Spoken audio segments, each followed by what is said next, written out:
The Jaguars trading up and drafting Travis Hunter was the best offseason move in the NFL this year, and I'm going to break down why. But first, Super Bowl champion and former Jaguars defensive lineman Paul Spicer joins the show to discuss how he thinks the Jaguars should use Travis Hunter, Brian Thomas Jr.'s potential this season, his expectations for Trevor Lawrence with a new OC and a head coach, and more. All this and more on the other side. Welcome back to another edition of Bailey Price Media Live. Bailey Price Media. I like it.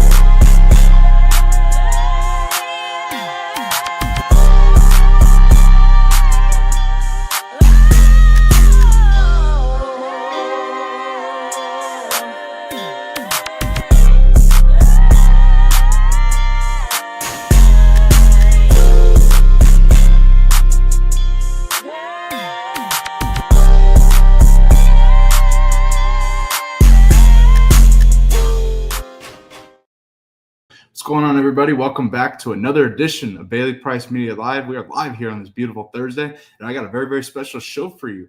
10-year NFL defensive lineman and former Jacksonville Jaguars defensive lineman Paul Spicer joins the show. We're going to talk all things Jacksonville Jaguars football on the show. Once again here, we're going to talk Travis Hunter and how Paul thinks the Jaguars should use Travis Hunter. I also want to get Paul's take on Brian Thomas Jr. because I think Brian Thomas Jr. is going to have a massive season this year. As you know, Super Bowl champion quarterback Sean King, who's been on the show, is raved about Brian Thomas Jr. ever since going back to his days at LSU, and we've really seen the player he's become. So we're going to get Paul's take on that. I also want to get Paul's expectations on Trevor Lawrence going into the 2025 season. Trevor Lawrence goes into the season, Liam Cohen calling the plays. He also got a new OC down there and a new, ring of coaches, so to speak, for Trevor Lawrence. I think he's got a lot more weapons as well. Diami Brown, Travis Hunter, to pair with Brian Thomas Jr. You got the tight end who really, I think made a name for himself last season, Strange. And the running back room is solid as well with Tank Bigsby, ETN, and then they drafted the rookie Tootin, who I think is going to be a hell of a player. And I'm looking forward to seeing how Liam Cohen and the Jags use him in their offense. Folks, if you're watching, go ahead and hit that like button, subscribe, become a member of the Bailey Price Media Army today. We got a lot to talk about. It's going to be a very, very special show. Before we wait for Paul to join the show here, let me know how you feel about this division for the Jaguars.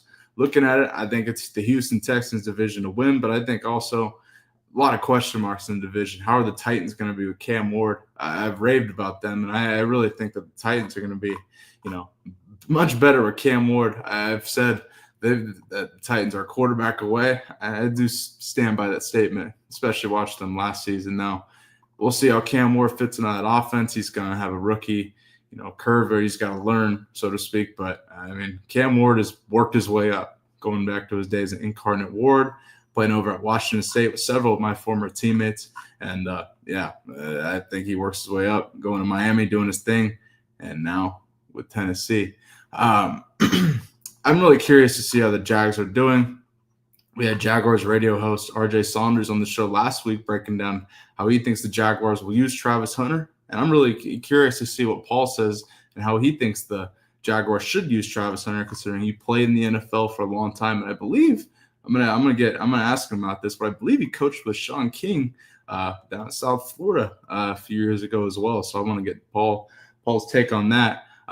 Folks, if you're watching, hit that like button, subscribe, become a member. If you got any questions, drop in the chat. Quinn, what's going on, man? Appreciate you tuning in. It's going to be a great show here on this fine Thursday. Matt Manchese and I will be live tomorrow on 0 to 60. May have a special guest or two. And then Saturday is a big day.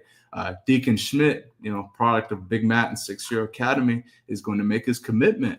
Whether he commits to Alabama, whether he commits to Oklahoma or Colorado is to be seen. But I can't wait to see it. I can't wait to cover it. And, Deacon's going to be a hell of a player because I know his ultimate goal is to get to the league, and I think he's going to do that. He's got a great work ethic, great mentors around him, including having Big Matt, who I think in this day and age of college football recruiting is a great tool to have for a kid like that. So I can't wait to see where Deacon Schmidt commits on Saturday. Stay tuned for that over on 0 to 60 with Matt and I. But, man, I can't wait to see it, folks. Just looking at the division as well, Smitty's Colts have a quarterback battle to play out. I like Daniel Jones. I like Daniel Jones a little bit more than I do Anthony Richardson. I think Anthony Richardson's done with the Colts. And reports have come out that Daniel Jones is far ahead of Anthony Richardson in that quarterback battle. But that waits to be seen until we get closer to training camp. But folks, without further ado, our special guest is here. We're going to talk all things Jacksonville Jaguars football. Hit that like button, subscribe, become a member of the Bailey Price Media Army today. If you're watching, let's go ahead and bring in our special guest, 10-year NFL veteran Paul Spicer joins the show. Paul, happy Thursday. How you doing, my man? I'm doing all right. Can you hear me? Yes, sir. Yes, sir. You sound good. I can't thank you enough for joining on this fine Thursday. Love to talk Jacksonville Jaguars football with you. And let's get into it here. I wanted to ask you. So I don't know. I wanted to ask you. Did you coach with Sean King per chance over at South Florida? Yes. Yes. So Sean King is a frequent guest of this show. I have a lot of respect for Sean King, great guy. And he has raved about Brian Thomas Jr. going back to before the draft. Why are you breaking up so much? Sorry, go ahead. You cutting out? You got me? No, you were cutting out when you were talking. I got you.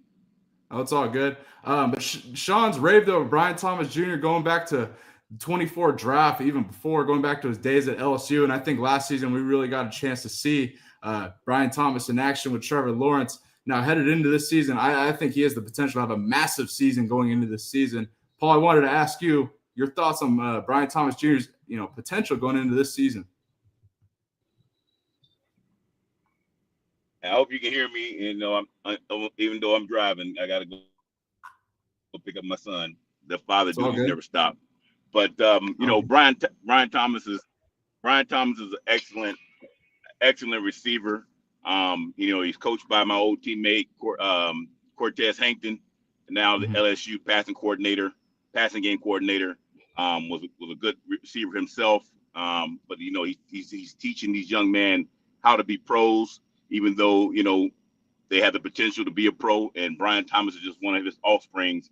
And you see his talent and the way he goes about how he attacks the ball. He's aggressive. Mm-hmm. Might have lost him a little bit there. And this is that. Oh, yeah.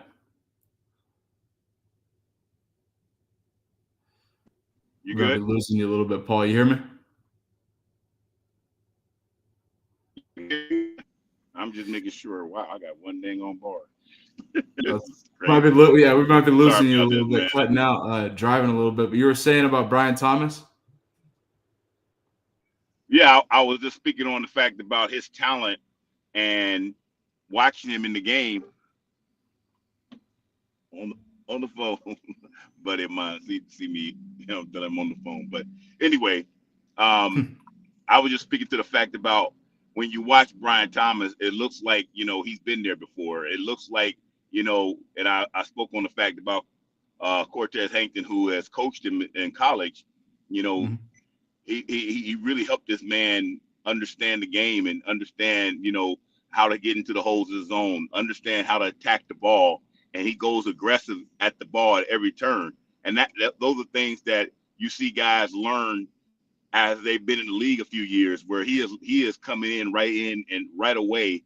He's one of those guys that you better put two on him or he's going to make you pay. Oh, yeah. Absolutely. And I want to look back at the guy throwing him the ball, Trevor Lawrence. Headed into 2025, Paul, as a former Jag yourself, I wanted to get your expectations for Trevor Lawrence. He makes his return coming off injury with the new OC and Liam Cohen, a new head coach, calling the plays for him. He's got Travis Hunter, who I'm going to ask you about in a second, out over there, a wideout pairing of Brian Thomas Jr. Diami Brown, who I've heard great things coming out of minicamp and OTAs down there in Jacksonville. What are your expectations for Trevor Lawrence going into 2025? I just want to see him be consistent. Right. We know he has all the talent in the world. We know I feel like, you see spurts of him being a leader. You see spurts of him being the guy that can make all the throws, do all the things you need him to do, but it just haven't been consistent. And that's the only expectation I'm looking for. Is I think if he can be consistent, the offense can stay on track. Cut out the turnovers. We know that's going to happen from here to there, but truthfully, it's got to be minimized because right now they still have a young defense. They still have some guys that learn the game coming along that they're going to have to count on this season. But if Trevor Lawrence can, sustain those drives, keep the defense off the field, put points on the board, I think they can have the season they really want to have, and that's getting to the playoffs. Absolutely. I think their division's wide open in my opinion. A lot of potential, I think it's wide open. Now, let me ask you, Paul, are you still a believer in Trevor Lawrence? And were you a believer to begin with? Do you believe in his talent? Do you believe he's worth the contract, etc.? When it comes to contracts, like I said, because I'm an ex-player as well as coach, but I was a player first. And when we go out there and you put in the work, the blood, sweat, and tears, all the things that Trevor Lawrence has done, look, he earned the contract. And unfortunately, he's at a position that it pays a lot.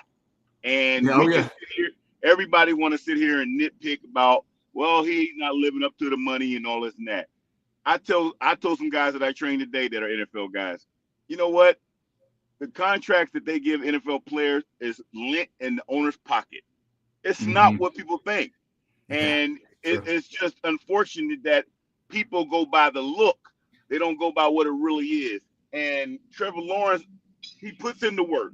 When I got opportunity to spend time there during training camp over a year ago, 2 years ago, and that man puts in the work. He's not just showing up, flicking his hair back, looking for the cameras. That's not him. He's a guy that's trying to command the offense, get guys on the same page, and make things happen. And when you have a guy that you got a guy you can win with, and he's a guy that Jags can win with. And I think that's why they moved forward with the contract, because he's a guy that you can win with. And that's all you want out of your quarterback position. Is he going to grow into be, Joe Montana, Aaron Rodgers, Peyton Manning? No, he needs to grow into be the best Trevor Lawrence that he can be. And if he does that, as a Jaguar fan, and I'm always be a Jaguar fan, no matter where I'm at, coaching, no matter, because it's in me. I bleed teal and black all day long. I'm gonna always sit there and cheer for the man and expect that man to go out there and put his best foot forward every time out. They just got to keep him upright. The offensive line has been up and down for a long time, since I was there as a player. Right. But if the offensive line can stay together, work together, give that man the time he needs to make the read, to make the throws, he can do all that. That is not a question mark there. He can make it happen. And if he gets the opportunity, I think he will make it happen. Absolutely. And I want to go, Jaguars got a new head coach this offseason, Liam Cohen. He comes over from LA and McVay. And I think that the McVay disciples is great. Liam Cohen coming over. Now I got to ask you, Liam Cohen, your thoughts on the hire and then his impact on Trevor Lawrence. Go ahead. I don't know a whole lot about Liam Cohen personally. Like I said, been around and things like that. In the coaching circles and stuff like that. I've heard nothing but good things about him. I heard, the guy's smart. I heard the guy's innovative. He's trying to get the best out of his players and put them in the best position to be successful. And that's really what you want from your coach. Put me in the best position that I can be successful. Put me in positions that's going to be able to, maximize my ability. And if Cohen can do that, you know what? That offense can take the next step, because I think Doug was on his way, but unfortunately, with a lot of changes that they had this past year, you can't expect the same results. Right. When you turn over 90% of your coaching staff, you can't expect the same results. That's one of the biggest misconceptions that people don't realize in the NFL, that when these guys are playing with new coordinators and new quarterback coaches and all that, they have to learn a whole new deal, a whole new system. And my thing is, people assume that, they had offseason, they had training camp, they had preseason. It takes a whole lot more time than a few months out of the year to get these guys in sync on the same page and humming on all cylinders to make things happen. We just hope as fans, as we watch this game, that Trevor Lawrence and Cohen and those guys and company with Trevor Lawrence, with Brian Thomas, and now with Travis Hunter in the fold, they can be able to spread that ball around, get it in their playmaker hands, and let those guys go to work. Because Brian Thomas and Travis Hunter, and I know we haven't talked about them yet, those guys can do great things with the ball in their hands, and that's what we need to get done. Absolutely. I 100% agree with that last point. And, Brian Thomas, we just talked about him. Let's talk about Travis Hunter.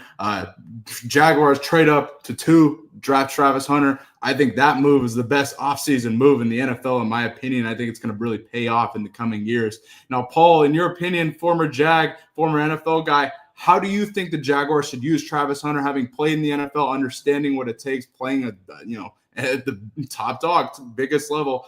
Do you think Travis Hunter can play both ways? How do you think the Jaguars should use Travis Hunter? I personally feel like keep him what he's been doing. He's been playing both ways, and the man has been very successful playing both ways. Now, in the NFL, we all understand it's a business, so we got to be smart about this investment. Let's not sit there. He's not going to play 120 snaps in a game, but certain situations, he can be either the decoy or he can be the guy. The great thing about it is when you watch Travis Hunter, his receiver skills, personally, I think they just a hair better than his DB skills. Because he's a guy that tracks the ball well. He's a guy that got a great catch radius. He's a guy that goes up with 2 hands. He's not a body catcher. And he has that speed. Him and Brian Thomas, I don't know who's the fastest guy, right now. But I can tell you what, when you got those guys on the right, left of that offense, and they both humming down that field, that put a lot of stress on defense. That put a lot of stress on guys, on defensive coordinators, to figure out how they're going to be able to slow those guys down. And that's going to be able to help not only Trevor Lawrence and build his confidence up, because we all know guys that are playing well, playing with a lot of confidence. And if those 2 guys that we mentioned, in Brian Thomas and Travis Hunter, can do that for Trevor Lawrence, hey, look out. They might be the surprise team, because as you mentioned earlier, the conference is wide as open. So you never know. They might, at the end of this thing, they might be the team coming out of the AFC South. Absolutely. And Trevor Lawrence has won a playoff game. Trevor Lawrence the Jaguars are close with Doug Peterson, like you mentioned. And I was a big fan of Coach Peterson in Jacksonville, and just him as a coach in general. Now with Liam Cohen have taken over, I'm really excited to see what, the Jacksonville Jaguars look like. I'm excited to see how they use Travis Hunter. I love hearing from you. Keep him doing what he's been doing. You're the first guest that I've had on this show that said that, and I think that's really unique, but I also agreed with it to an extent. Now, James Gladstone, the GM that they brought in down there, younger general manager, but he's been bold, not afraid to make moves, traded up and for Travis Hunter, and said they are not afraid. They're going to use him like they did that Colorado did in CU. That makes me really optimistic for Travis. He just signed his rookie deal. I believe that he had his entire signing bonus guaranteed, which is huge. I believe the first non-quarterback picked, not first overall, to have that happen. Now expectations, Paul, before we get you out of here, I can't thank you enough for joining. Expectations for the Jags in that division. We already talked about the division being wide open. You got Cam Ward over in Nashville with the Titans. CJ Stroud and the Texans, I'm interested to see how they look. And then the Colts got an interesting quarterback battle going on. How do you feel about the Jags in that division?